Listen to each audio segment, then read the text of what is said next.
Welcome back, guys. This is Automotive Anonymous. That's the 2024 Subaru Outback, and it's a premium, baby, which means it's the second of the 9 trim levels.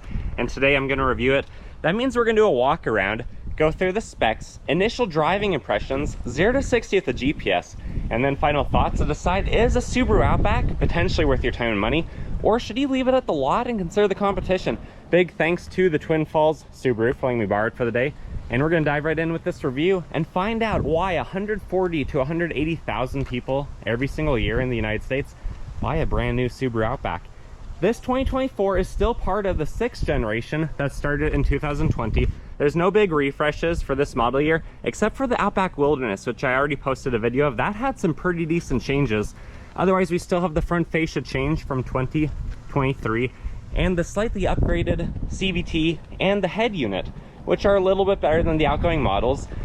But the Outback is still based off of the legacy. It's a legacy front end that's lifted a few inches, about 3.5, and then it's added a wagon rear end. And wagons have become increasingly popular in the United States, and sedans have fallen to the wayside. That's true with the base legacy that this is created off of. Those only sell 20 to 65,000 units a year, depending on what the competition is each year and when the refreshes happened. It's in a color that I like to call black, and there's a lot more that we're going to dive right into. For 2024, the Outback is still made in Lafayette, Indiana, and now the base model, which is the first of the 9 trim levels, would start at $29,000. A premium starts at about $31,000, but after destination, it's $32.5, which is exactly what this is, because it doesn't have a single extra option. So this will be a really cool video to show you exactly what a base premium trim level would come with. But the Outback, it's still about 16 feet long with a 9-foot wheelbase. It's about 6 feet wide and 5.5 feet tall, weighing 3,900 pounds and being able to tow 2,700 pounds. It has 8.7 inches of ground clearance, a 370 final drive ratio, Avid GT, all-season tires, and it can do a full circle in 36 feet. Subaru has also deducted a mile per gallon from this, which is probably a more conservative, more realistic rating. It's now rated at 26 city, 32 highway. The gas tank is located on the passenger side. If the vehicle's unlocked, so is the gas tank. When the vehicle's locked, so is that, so no one's siphoning your gas. That means with an 18.5 gallon gas tank, you're going to be road tripping for up to about 580 miles between Phillips, baby. I'm fairly certain that the Essence Subaru stands for the Essence safety, because even though this is just a bare bones premium, there's still a whole host of safety features, such as standard projector LED headlights, the Gen 3 eyesight cameras, which are the 2 cameras, heads-up display, all the adaptive cruise control, and some of the other trim levels of it can also have reverse automatic braking. They have front braking. They have all these sensors all over the bumpers so that it beeps at you and never thinks someone's getting close to you. Also, these are still a 5-star crash test rated vehicle and a top safety pick plus. So for being about a 4,000 pound unibody crossover, it's one of the safest vehicles in this class that you can have in today's time. Subaru symmetrical all-wheel drive is fantastic. In fact, I've owned a Crosstrek for 40,000 miles and an Outback Wilderness for over 27,000. I've never had a single issue with any of my Outback or Crosstrek ownership experiences, and they're fantastic. So whether you live in a mountainous terrain, you like to go snowboarding or skiing, or you're in the Pacific Northwest or anywhere other northern areas like that, these do extremely well.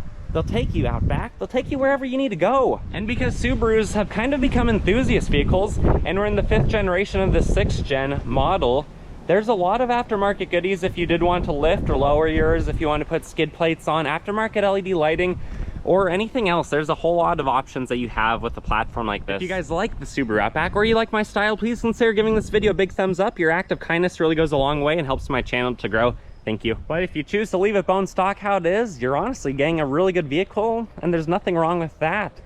This does have dual climate control, the 11.6-inch screen, all weather mats, and a 10-way power adjustment for the driver's seat, being the premium model, and then Avid GT all-season tires at 225, 65, 17.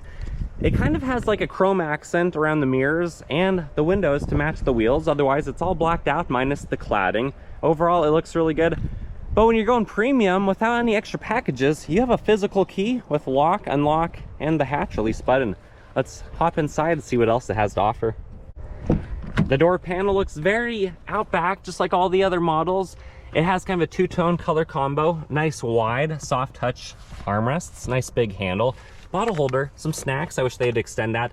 Nothing on the door speaker. It's not the Harman Kardon system. And then you have almost like a carbon fiber type of a groove theme around the handle. Medium-sized Subaru on the door sill, some grip right there. And then the factory all-weather mats that say Outback, rubberized pedals, hood release, fuse box, dashboard lighting, cloth seats that are 10-way power adjustment. They look really good. And then there's the ceiling with no moonroof on this option. Reach deep into your pocket, find the key, and fire it up. The needles dance, the Subaru emblem appears. It reminds you of what you're driving. The horn sounds pretty good. And then sitting in here, it's very ergonomically designed, very human-centric. Everything's right where you want it to be. Leather-wrapped wheel. You have the paddle shifters to simulate the 8 speeds. And then you have voice and volume controls on the left of the wheel. Toggle switch to go through the center display. On the right side, you have adaptive cruise features. If you want to do cruise control without eyesight, get into cruise control and then hold down that button until it beeps at you. Otherwise, it's a pretty cool setup. You have the 11.6-inch screen. I wish it was faster. It is a little bit laggy. The backup camera's okay. Trajectory lines do move with it. That could also be a little bit better. At least you have some climate control buttons for the driver and passenger outside of the screen. I wish there was more that wasn't controlled by it, as well as I wish the auto start stop wasn't a part of it. The heated seats on Subarus get warm, but they don't get hot. You have a little bit of a storage down here, some plugins, an aux, electronic parking brake down there. And then you could also go down to manual mode that way if you want, play musical simulated gears. There are the cup holders. They're actually pretty wide. The armrest is really comfortable, really nice soft touch material. And then stage 2, there you go. But when you lift it up all the way, there you go. There is a 12-volt down there. Up top, you just have the basic mirror, no automatic dimming. That's what you get for automatic dimming. Sunglass holder, and some LED lighting up top. But let's turn it off. Let's hop in the back and see what else it has to offer. The rear door panel looks really good, follows the exact same theme as all the other Outbacks. Nice soft touch materials on all the models. All the trim levels, I should say, which is nice. Bottle holder, speaker, some snacks. They use a little bit more % of the door panel at the bottom as it really narrows on the back seats. You have a little bit of grip back here. You have the bench. It's a 60-40 split. It's very comfortable. It drops easily. Very light. No all-weather mats on this one. And then even the Premium like this has the recline feature, which is really cool. I'm 5'11", and there's a lot of room on the Outback. But when you're in a Premium, you only get the single map pocket. You don't get the double plus the pamphlets like you do on the upper trim levels. But without the seats reclined, I still have probably 3 or 4 inches of room. I have a pretty nice view, and I even have ventilation and some plugins. I'm just missing the heated seats for the rear. Cup holders in the center. It's a pretty wide armrest, pretty stable. And you're gonna be having a pretty good time in the back of the Outback. You could go Outback or you could go across the country. And I think full-size adults are gonna have a pretty good time back here. Well, let's hop out. Let's show you the hatchback. If you stick with the Premium, you miss a couple features back here. You don't have the PIN code that lets you access the vehicle without the keys on you. And you don't have the power lift, but you can still unlock the whole car, or you can unlock just the trunk. But then you're gonna have to reach under the emblem and do a tiny bit of work yourself to push the button and lift it up enough that those shocks do the rest of the work. Back here you have 33 cubic feet of room, which is very spacious. And because it's wide and it's deep with the length of this vehicle, it's very usable space. It's not tall and wide, you know, up top blocking your visibility like some other crossovers and more compact square type of vehicles. If you drop the seats with the handle, 75 cubic feet is what you get. So you can car camp back here because you have, you know, over 6 feet of length back here to haul stuff. Otherwise, you have some clips for your shopping bags, you know, your groceries. You have room behind the wheel well. On a higher trim level, you'd have the Harman Kardon speaker back here. And you have mesh pocket to store more stuff back here on every single model. You have a 12-volt, and then you have a spare tire that's underneath this all-weather mat. There are your tools. You can see the spot to hide the sunshade in that groove if you have the sunshade like this one does. And then you can lift it up and get to your temporary spare and see that there's more room around the periphery and in the center to hide stuff. What are you hiding under the floor in your Outback? I want to know. Comment below. And then you just have to throw it down because it doesn't have the lock and lower feature. Coming around to the rear passenger side, door panel looks identical. You still have the same grip on the door sill. You still have one map pocket, and then it's the 60 split. But look how nearly flat these seats lay. So you can really do a lot of good stuff back here. And if you have the honor of riding shotgun in the Outback, you have a slightly bigger door panel, maybe a slightly bigger door pocket, but still very small. It's identical to the driver's side minus some controls. Still have the Subaru and the grip on the door sill, but you don't have any power adjustments like the 10-way that the driver gets. Our backpack's comfortable, having a good time. You still have the same cloth seats. You get some storage, some more storage, locking glove box, which is adequately sized for the class, and a 12-volt hidden away right in there.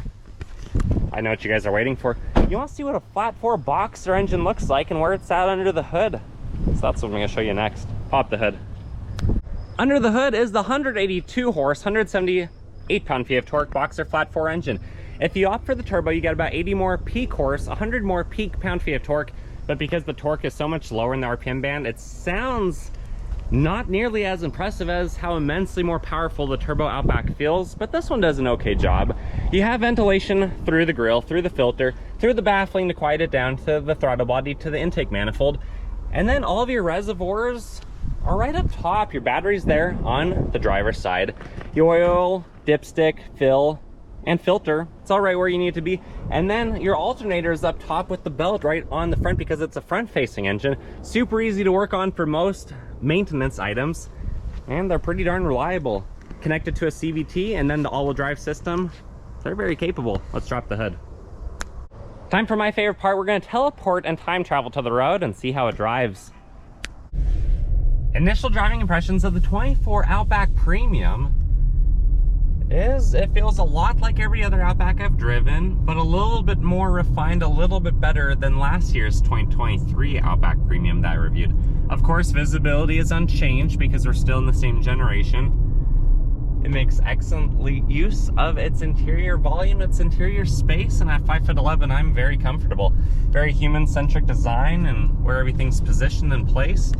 I, of course, am not the biggest fan of the 11.6-inch screen. I think it could be a little bit better, a little bit quicker, maybe have some of the climate controls go back to physical buttons so not everything is wrapped up in it, you know, for the times it is laggy or when it's cold outside, things like that. But overall, the Outback is fantastic. Acceleration in the 2.5 definitely lacks compared to the turbo engines, but it feels more responsive than last year's model, and especially for our density altitude today, as you'll see soon when we do the 0 to 60, it actually performs better than the 2.5 boxer usually does. Knowing that you can get over 30 miles per gallon, you have almost 9 inches of ground clearance, you can hold over 1,200 pounds and even tow a little bit if you need to, means this is a really capable vehicle. Subaru symmetrical all-wheel drive, I think, is a lot better than the front-wheel drive bias systems in many of the competition.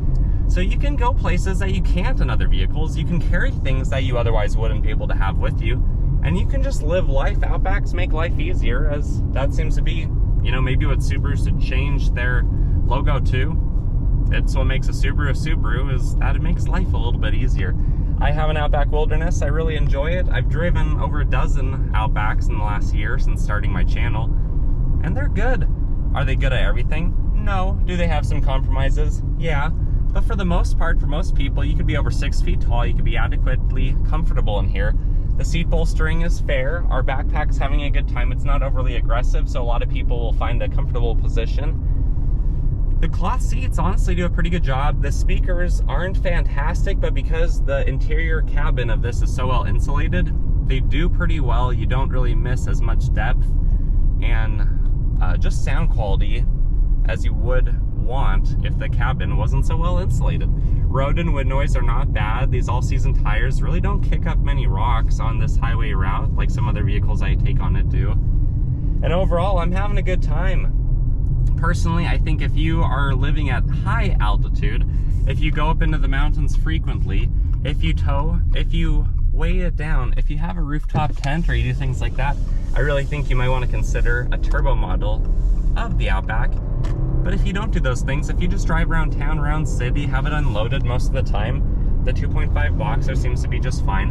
A lot of people don't like CVTs, but Subaru honestly does seem to make a pretty decent CVT. I haven't had any problems in mine. And if you're not someone who reads forums on social media or just on Google, on Reddit, or on any of those things, a lot of people worry about their longevity and reliability, but honestly, I don't see any more issues with the transmission in Subarus than I do in Chevy trucks, or honestly anything else. Every manufacturer still seems to have its problems. There's no perfect vehicle, but I think the Outback comes pretty close. I think you should test drive one if you're considering this. Also, check out the competition.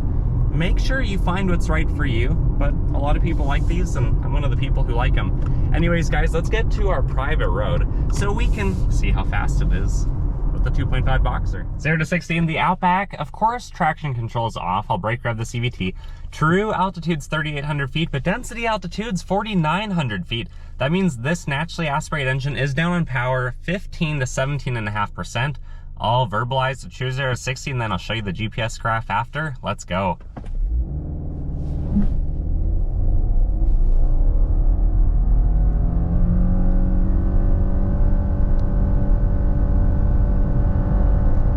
True 0 to 60 came in at 8.94 seconds, just over 2 seconds slower than the Outback Wilderness I just hopped out of at the same altitude. Here's that graph, and then our final thoughts. My final thoughts of the 2024 Outback Premium is it's a really good value. It's 32 grand, which is 15,000 less than the average new car. And it's reliable, it's capable, it does a lot of things well. It's a top safety pick plus, it has almost 9 inches of ground clearance, a big aftermarket support, a whole host of enthusiast forums that you can learn about your Outback on. And they're proven. They're good for taking to the mountains, to the ski slopes, hauling your family, hauling lightweight trailers, and doing a lot of things well while having a good resale value if you ever need to get out of your Outback or from underneath your Outback. What do you guys think though? Have you driven one? Have you owned one? Are you one of the 140 to 180,000 people buying one this year? Or are you going to be a spectator? Maybe compared to the competition? I definitely think you should. I think you should make a very informed decision when you go out and buy a new vehicle. But I'll say, after owning mine for the last 1.5 years and having Subarus as daily drivers for the last 3.5 or so years, I've really enjoyed them. I've not been disappointed, but it has to work for you, has to work for your lifestyle. Anyways, if you guys like my video, please consider liking my video, subscribe if you want to watch more. I always post at least once a week, and comment below, give me your thoughts, your opinions, your social security number, and your mother's maiden name. I'll see you guys on the next video. Take care.